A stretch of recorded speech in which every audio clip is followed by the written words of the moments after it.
So today's topic is mindfulness and scarcity with an antidote. Scarcity is it's a downer.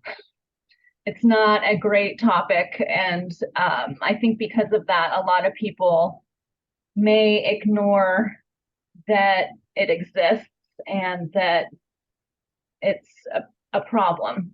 And we're also in a space where we're meditators, we're professionals, we're trailblazers, right? We're bringing mindfulness meditation into the workplace and in a unique way.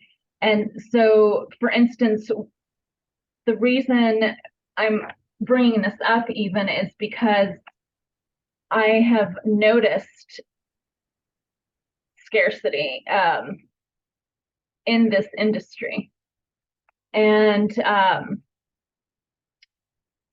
want, before something can be healed, it needs to be brought to the surface and discussed. So I want to do that with us, to have a conversation about it, to call it out, and then to experiment a little bit with how to address it when it comes up for us in our lives, both on an individual level and collective level. So I kind of want to take it apart too. So scarcity. So what is it? It's a feeling of being scarce or not having enough. So this is where I invite you again. If you'd like to share why you think it's important to talk about scarcity, you can do that in the chat.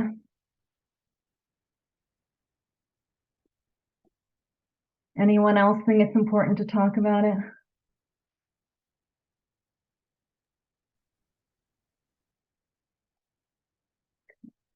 Here. Okay, so Dawn says, and Anna says yes. Okay, good. Good, okay. So people know the word scarcity. We don't really talk about how it shows up for us, though. And I want us to be able to identify when it's showing up. So typically, when we're in a scarcity mindset, we are comparing ourselves to other, and that's related to our ability to maybe the competition of economics. Like we may want to perform better because we're comparing ourselves. Last month, Dawn talked about mindfulness and competition. So it's not 100% bad, but it's something that we need to moderate and address with kindness and the awareness in a mindful space.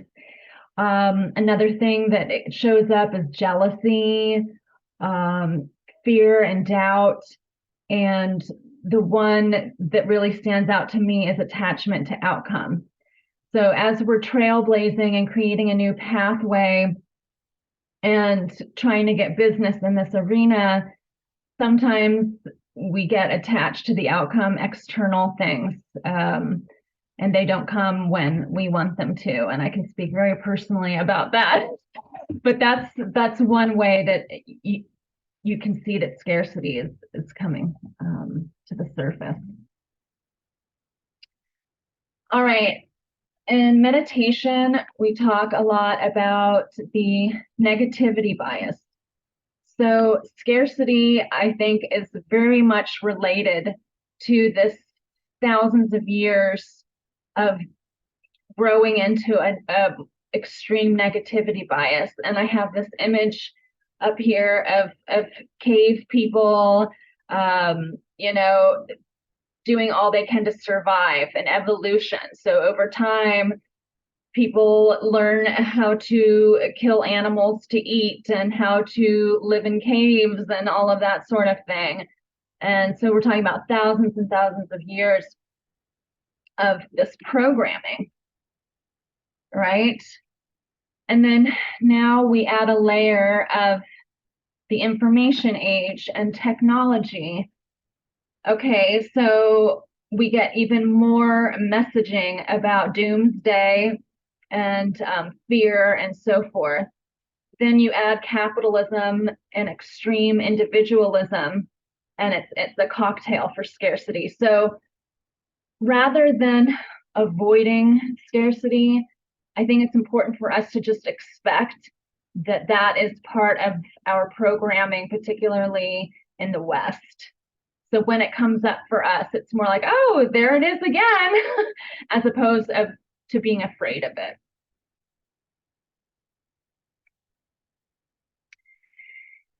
In mindfulness meditation, we also talk about positive neuroplasticity.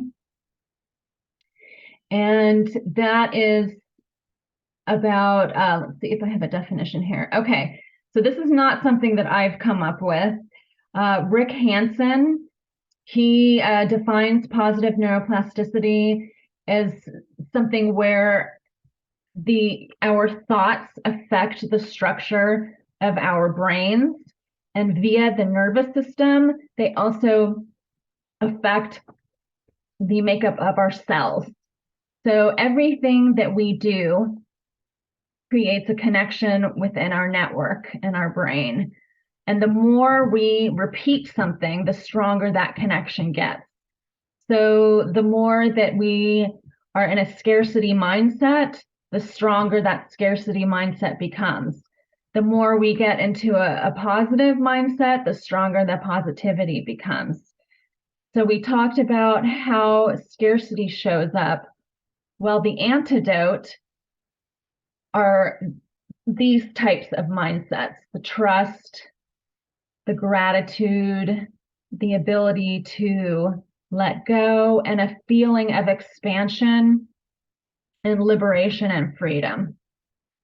So these are the types of feelings, mindsets that allow us to break free from the scarcity mindset.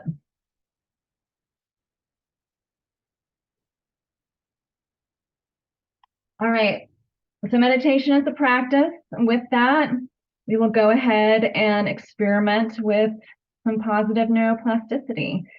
And something, I'm going to add a little side and related note that when Dawn spoke last month about competition, one of my key takeaways from that presentation was that not only is it good to look at competition in terms of the collective good serving the greater good and being mindful about that, but it's also about collective success. And that's, I think, the goal for any group of people, is to really focus on that collective success. All right. With that, I invite you to relax into your body, get comfortable in your seated position, close your eyes or open them just slightly with a downward gaze. And see if you can focus and refocus on your breathing in and out through your nose, if that's accessible to you. For the next 3 breaths,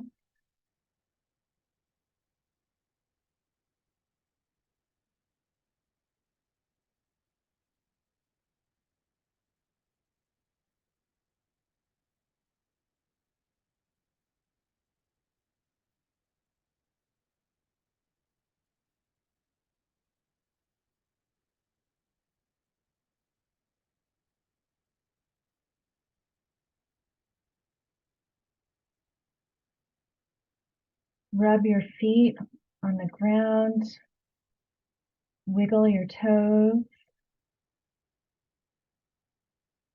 Notice what kind of sensations you have in your feet. Maybe they're tingling or warm or cold.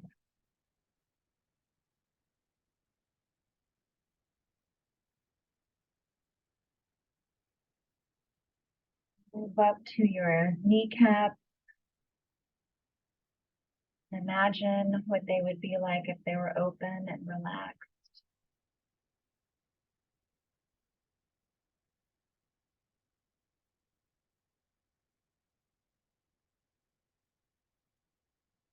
And breathe.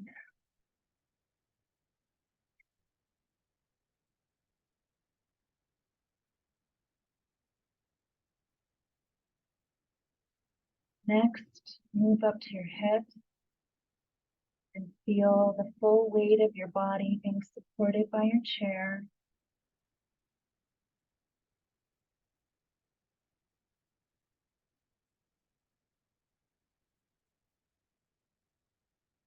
Engage your stomach muscles just enough to support your lower back. Sit up straight. Breathe.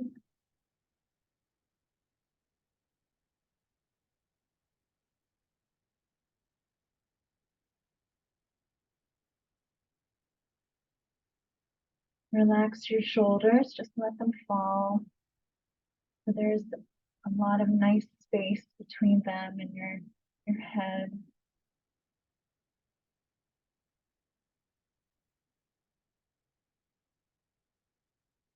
Relax your tongue and the space between your eyes.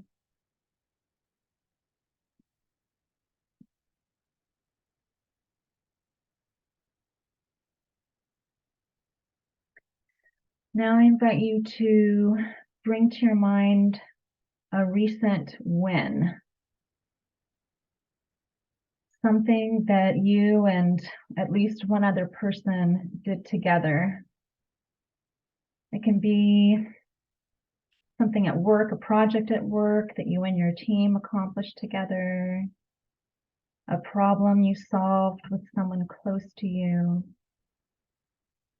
or maybe working with a family member on upgrading a room in your house. Just bring one situation to mind.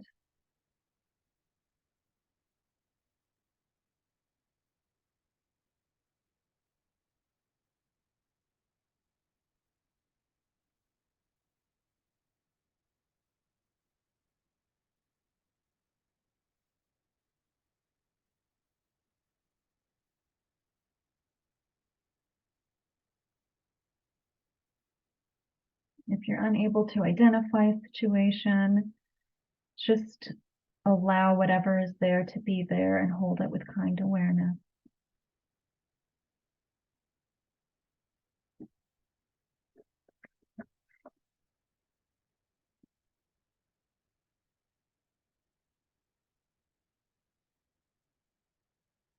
For those of you who can access this experience, let that experience expand.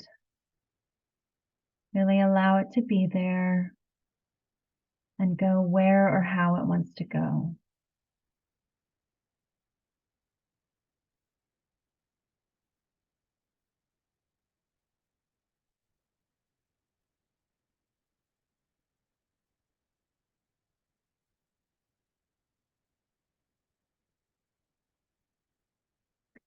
Is there anything pleasant about the experience? If so, how would you identify or name it?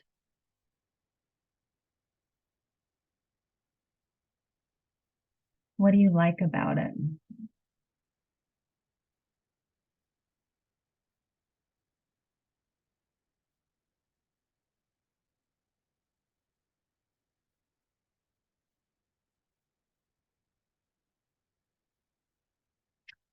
Next, can you feel that pleasantness in your body?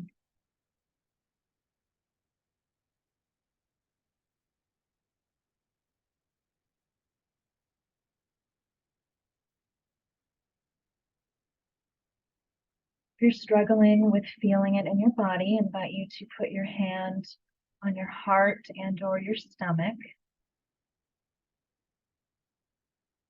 Breathe and see what comes up for you.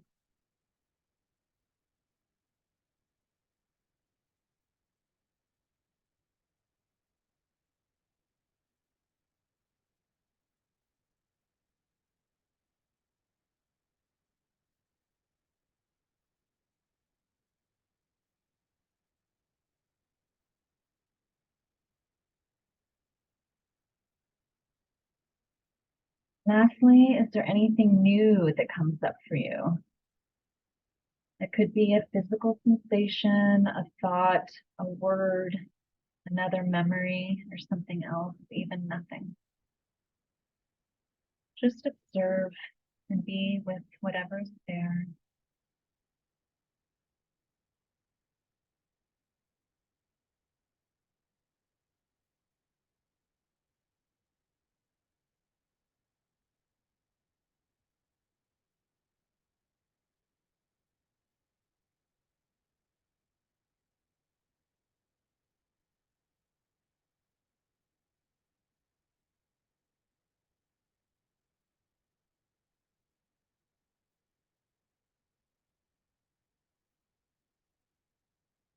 Okay, let's take 2 more long, deep breaths together and open your eyes when you're ready.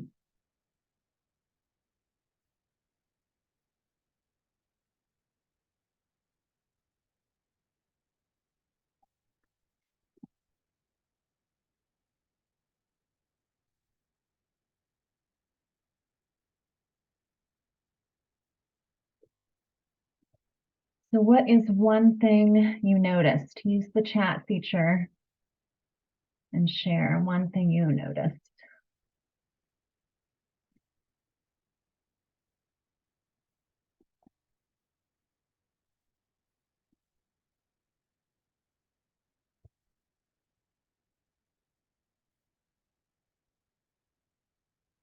Okay, so people are saying, one person says more lightheartedness.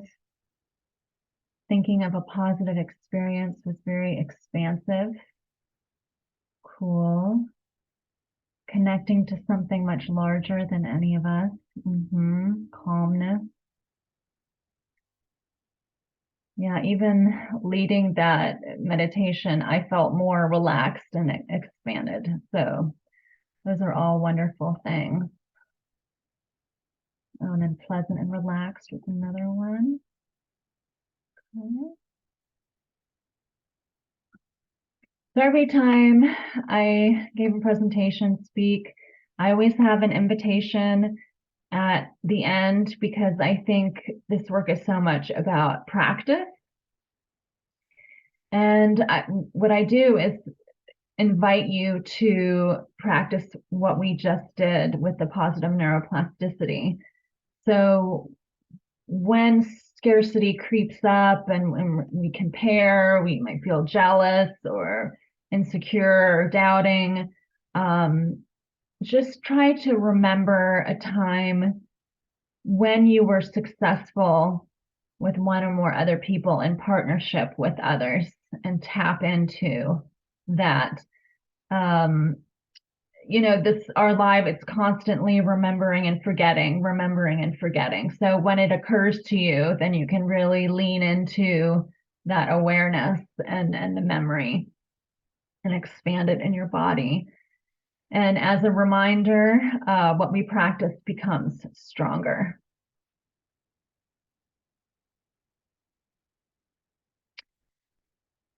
All right. After today, I will be putting this recording on the membership speaker series section of the website. And I think I will open up questions after I stop recording.